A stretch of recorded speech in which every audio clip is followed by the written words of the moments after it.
శుభోదయం మిత్రులారా.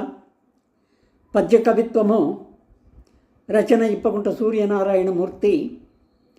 శీర్షిక మనసు. మర్మములేని పల్కు మహిమంత్ర సమాన ప్రకామదీప్తిగన్ సర్మము నిండి దిగ్విజయ జన్మ పురస్కృతి నంది నిల్చుచో నిర్మలమైన మానసము నిత్య ప్రభాత వికాస రశ్మిచే వర్మిత దివ్య సంస్కృతికి భాష్య ప్రధాన ప్రసిద్ధ గమ్యమవు. మిత్రులారా, ఈ పద్యభావము మర్మము లేని పలుకు. మాట ప్రశాంతంగా ఏమాత్రము తొట్టుపడకుండా, ఏ విధమైనటువంటి మర్మము అంటే మాయ లేకుండా, మంత్ర సమాన ప్రకాశదీప్తి. అలాగా గనక మనం మాట్లాడుతుంటే మన వాక్కు మంత్ర సమానం అవుతుంది. ఒక మంత్రానికి ఉన్నంత పవర్ ఉంటుంది, శక్తి.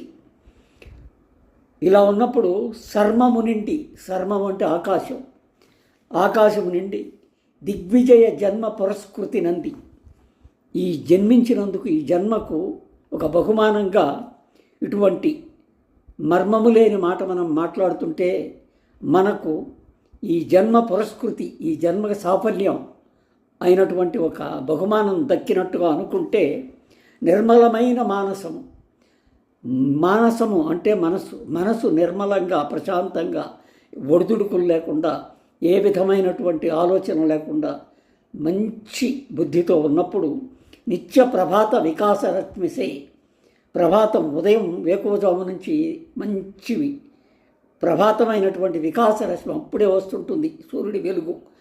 ఆ వెలుగు మన వికాసాన్ని కలిగిస్తుంది, మనకి చీకటి పారద్రోలుతుంది.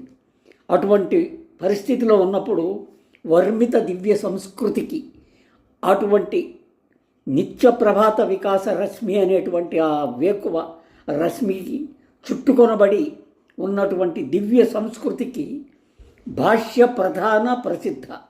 భాష్య అంటే మనకి మాట, మనం మాట్లాడే తీరు, వీటన్నిటికీ కూడా ప్రధాన ప్రసిద్ధి. ఆ భాష్యానికి ఒక ప్రసిద్ధి కలిగించేటువంటి గమ్యానికి నిన్ను చేరుస్తుంది.